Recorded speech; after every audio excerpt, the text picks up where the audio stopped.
আমার ভাতিজা আমাকে ছোট আব্বু বলে ডাকে, এতে কোনো সমস্যা হবে কিনা? অজু করে আয়না দেখলে অজু ভেঙে যাক। নামাজের সিজদা করতে গেলে ছোট বাচ্চা সিজদার জায়গায় বসে থাকলে কোথায় সিজদা দিব? আমি একজনের কাছ থেকে কিছু টাকা ধার নিয়েছিলাম, তার সাথে আমার যোগাযোগ নেই, যোগাযোগ কোনোভাবেই আর করা সম্ভব নয়। এখন আমি কি করতে পারি? আমার মামাতো বোন আমার বয়সে 5 মাসের বড়, আমি কি তাকে বিয়ে করতে পারবো? পরিবারের সদস্যদের সঙ্গে শান্তি বজায় রাখার জন্য ছোট ছোট মিথ্যা বলা যাবে কিনা? মেয়েদের মাসের একটা নির্দিষ্ট সময় নামাজ পড়তে হয় না, ওই সময় কি নখে নীল পালিশ লাগাতে পারবে? কেউ যদি ঢিলা কুলুপ না করে অজু করে তাহলে কি তার অজু হবে? ফরজ নামাজ শেষে বৈঠকে দুরূদ শরীফ পড়া শেষ করার পূর্বেই ইমাম সালাম ফিরিয়ে ফেললেন, সেক্ষেত্রে আমার করণীয় কি? প্রশ্ন উত্তর দেওয়ার আলোকিত ভবনে আমরা প্রবেশ করি। তাবিয়াত ইয়াদিকাব্দে লিখেছেন, মেয়েদের মাসের একটা নির্দিষ্ট সময় নামাজ পড়তে হয় না, ওই সময় কি নখে নীল পালিশ লাগাতে পারবে? হ্যাঁ, ওই সময় নখন নেল পালিশ লাগাতে পারেন। মাসিকের সময়তে যেহেতু আপনার সালাত নেই, অতএব নেল পালিশ আপনি ব্যবহার করলেন, আপনার ওযু করার প্রয়োজনীয়তা নেই, আপনি এটা করতে পারেন। এরপর যখন পবিত্র হবেন তখন আপনি সেখান থেকে নেল পালিশগুলোকে রিমুভ করে আপনি ওযু করে নামাজ পড়েন, এটা জায়েজ আছে, কোনো অসুবিধা নেই। ইবাদত ইসলাম আপনি লিখেছেন, ওযু করে আয়না দেখলে ওযু ভেঙে যায় না, এতে কোনো ওযু ভাঙে না। আরাফাত ফারজান আপনি লিখেছেন, স্বামীর সামনে টিপ লাগালে গুনাহ হবে কি? সৌন্দর্য বর্ধনের জন্য লাগাতে পারেন, কোনো অসুবিধা নেই, সেটি জায়েজ আছে। বিতির রহমান আপনি লিখেছেন, নামাজের সিজদা করতে গেলে ছোট বাচ্চা সিজদার জায়গায় বসে থাকলে কোথায় সিজদা দিব?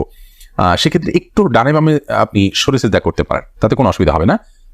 একটু এক কদম ডানে সরে গেলেন বা এক কদম বামে সরে গেলেন কিংবা এক কদম পেছে সরে গেলেন, কোনো অসুবিধা নেই। আর যদি কোনোই জায়গা না থাকে তাহলে এক হাতে আলতো করে বাচ্চাকে একটু সরিয়ে তারপর আপনি সিজদা করতে পারেন, কোনো অসুবিধা নেই। আব্দুল করিম পাটোয়ারি লিখেছেন, ফরজ নামাজ শেষে বৈঠকে দুরূদ শরীফ পড়া শেষ করার পূর্বেই ইমাম সালাম ফিরিয়ে ফেললেন, সেক্ষেত্রে আমার করণীয় কি? ফরজ নামাজের শেষ বৈঠকে ইমাম আপনার দুরূদ শেষ করার আগে যদি সালাম ফিরিয়ে ফেলেন তাহলে আপনি খুব দ্রুততার সাথে দুরূদ শেষ করবেন। আর যদি দুরূদ শেষ করতে অনেক দেরি হয় তাহলে সেক্ষেত্রে কোনো একটা স্টেশনে দাঁড়িয়ে সালাম ফিরিয়ে ফেলবেন, আপনার সালাত হয়ে যাবে ইনশাআল্লাহ। অর্থাৎ যে কোনো একটা জায়গায় অর্থবহ হয়, যেমন আল্লাহুম্মা সাল্লি আলা মুহাম্মাদ ওয়া আলা আলি মুহাম্মাদ শেষ করলেন বা আপনি সালাম ফিরিয়ে ফেললেন, কারণ এখানে একটা অর্থবহ বাক্য হয়ে গেল। আর যদি শেষের দিকে থাকেন তাহলে দ্রুততার সাথে শেষ করে তারপর আপনি সালাম ফিরিয়ে ফেলবেন। এরপরে চামেলি খাতুন আপনি লিখেছেন, পরিবারের সদস্যদের সঙ্গে শান্তি বজায় রাখার জন্য ছোট ছোট মিথ্যা বলা যাবে কিনা? ছোট ছোট মিথ্যা আর বড় বড় মিথ্যা, মিথ্যা সর্বাবস্থায় ঘৃণিত এবং জঘন্য অপরাধ, এটি মৌলিকভাবে করা যাবে না। তবে দুজনের মধ্যকার বিবাদ মেটাবার জন্য যদি মিথ্যা বলতে হয়, একজনের কাছে গিয়ে অন্যজনের ব্যাপারে ইতিবাচক কথা, এমন কোনো কথা বলা যাতে করে তাদের মধ্যে সম্পর্কটা জোড়া লাগে, তো সেটাকে শরিয়া জায়েজ রেখেছে। পরিবারের সদস্যদের মধ্যে যদি এরকম কোনো পরিস্থিতি তৈরি হয় তাহলে সেক্ষেত্রে ওই ধরনের মিথ্যা কথা বলা জায়েজ আছে। এছাড়া আপনি খেয়াল খুশির মতো আপনি মিথ্যা বললেন পরিবারের সদস্যদের মধ্যে, তথাকথিত শান্তি বজায় রাখার জন্য এটি জায়েজ নয়, বরং সত্যবাদিতার অভ্যাস আমাদের মধ্যে গড়ে তুলতে হবে। মিথ্যা আজ আমাদের রন্ধ্রে ঢুকে গেছে, যার কারণে আমরা আমাদের কেনাকাটা, আমাদের কাজকাম, আমাদের শিক্ষা জীবন, আমাদের শিক্ষকতার জীবন, আমাদের কর্মজীবন, আমাদের জীবনের প্রতিটা ক্ষেত্রে আজ মিথ্যার সয়লাভ হয়ে গেছে। তো এই জায়গায় পরিবারের শান্তি বজায় রাখার নাম দিয়ে আবার তথাকথিত ছোট ছোট মিথ্যা বলার বিষয়টি কখনো অনুমোদিত হতে পারে না।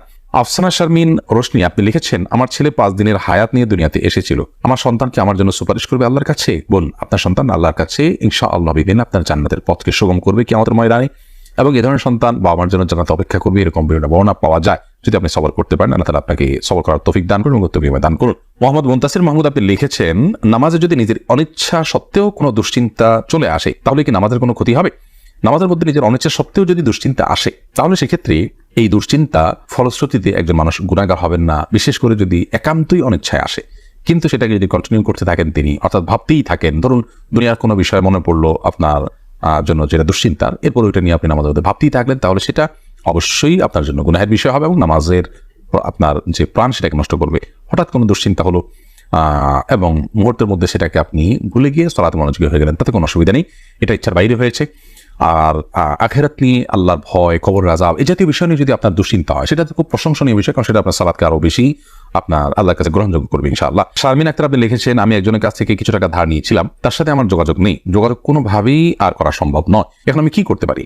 আপনি যদি তার সাথে যোগাযোগের কোনো সুযোগ না থাকে এবং যোগাযোগের কোনো সম্ভাবনা না থাকে তাহলে সেক্ষেত্রে ওই টাকাটা কোনো গরিব দুঃখীকে দান করে দিবেন তার তরফ থেকে, অর্থাৎ তার তরফ থেকেই ডোনেশন করে দিলেন, দান করে দিলেন, সবটা তার আমল নামায় যুক্ত হলেন, মাধ্যমে ইনশাআল্লাহ আপনি দায়মুক্ত হওয়ার চেষ্টা করতে পারেন। হাবিব রাজ আপনি লিখেছেন, আমার মামাতো বোন আমার বয়সে 5 মাসের বড়, আমি কি তাকে বিয়ে করতে পারবো? দেখুন, যিনি বয়সে বড় তার সাথে বিবাহ বন্ধনে আবদ্ধ হওয়া মৌলিকভাবে জায়েজ আছে, এটি কোনো নাজায়েজ বা হারাম কোনো বিষয় নয়। আমাদের সমাজে এটাকে দোষণীয় মনে করা হয়, সেটা আমাদের সমাজের দোষ বলতে পারেন। শরিয়াত এটাকে যাকে আপনার নিষিদ্ধ করেনি, বিধায় বয়সে বড়র সাথে বিবাহ বন্ধনে আবদ্ধ হতে পারে। বিশেষ করে নবী করিম সাল্লাল্লাহু আলাইহি সাল্লাম তিনি নিজেও খাদিজা রাদিয়াল্লাহু তাআলা আনহাকে বিয়ে করেছেন, তখন খাদিজা রাদিয়াল্লাহু আনহা বয়স তার চাইতে বেশি ছিল। এখান থেকে বোঝা যায় নিজের চাইতে বয়সে বড় কাউকে বিয়ে করাটা শরিয়া দৃষ্টিকোণ থেকে মৌলিকভাবে অনুমোদিত। এটাকে দোষণীয় মনে করাটা বরং দোষের বিষয়। আমাদের শরিয়াতে এত ফ্লেক্সিবল রেখেছে বিষয়গুলোতে, অথচ আমরা সেগুলোকে অনেক বেশি সংকুচিত করে ফেলছি, এবং যার ফলশ্রুতিতে নানা রকমের অপরাধ প্রবণতা কিন্তু আমাদের সমাজে বেড়ে চলেছে। তারিমা আপনি লিখেছে, আমি প্রেম করে বিয়ে করেছি, হারাম সম্পর্ক করেছি, এখন কি করলে আল্লাহ আমার সংসার জীবনকে সুখের করবে, কোনো উপায় আছে কি? আমাদের দুদিন পর পর ছোট ছোট বিষয় নিয়ে অনেক ঝগড়া হয়, এখন আমরা কেউ কাউকে সহ্য করতে পারি না, এখন কি করলে আল্লাহ আমাদের শান্তি দিবেন, প্লিজ জানাবেন। বোন তারিমা, আপনারা আল্লাহর কাছে আগের কৃতকর্মের জন্য লজ্জিত হয়ে তোমাদের ক্ষমা চাইবেন, চোখে পানি ফেলে মাপ চাইবেন যে আল্লাহ আমাদের অন্যের জন্য আপনি মাফ করেন, লজ্জিত থাকবেন। এর পাশাপাশি সুখী দাম্পত্য জীবনের জন্য আল্লাহর কাছে বিশেষভাবে দোয়া করবেন, সেই সাথে সুখী দাম্পত্যের জন্য যে আমলগুলো আছে সেগুলো করবেন, সবর এটা কসরত করবেন, যে ধৈর্য ধরে ধৈর্যের পাহাড় হওয়ার চেষ্টা করবেন, ইনশাআল্লাহ আল্লাহ তাআলা আপনাদেরকে সুখী করবেন। এ বিষয়ে আমাদের অনেকগুলো পরামর্শমূলক ভিডিও আছে, সেগুলো শুনতে পারেন। এমনি আলামিন লিখেছেন, কেউ যদি ঢিলা কুলুপ না করে অজু করে তাহলে কি তার অজু হবে? যদি পেশাবের পর পানি ব্যবহার করেন, তারপর আর পানি ফোটা পেশাব ফোটা না বাইর হয়, অজু হয়ে যাবে, ঢিলা করা তার জন্য ফরজ ওয়াজিব নয়।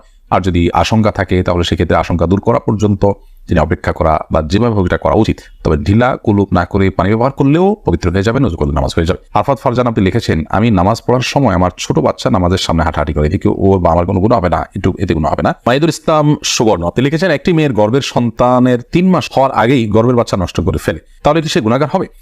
গর্ভের বাচ্চা নষ্ট করা সর্বাবস্থায় অপরাধের কথা, কিন্তু যদি সন্তানের মধ্যে হার্টবিট বা প্রাণ সঞ্চারিত হওয়ার আগেই আপনার কোনো এমন ওজরের ভিত্তিতে সেটি নষ্ট করা হয় যে ওজরটি শরিয়া গ্রাহ্য, যেমন তার ফলশ্রুতিতে মার শরীর বা জীবনের মধ্যে হুমকি আছে, বা বড় কোনো বিপদ হতে পারে, বা বড় কোনো সমস্যা আছে, এরকম কোনো ওজরের ভিত্তিতে যদি এটা করে, তাহলে সেটা ক্ষেত্র বিশেষে ওজরের উপর নির্ভর করে সেটা জায়েজ হতে পারে।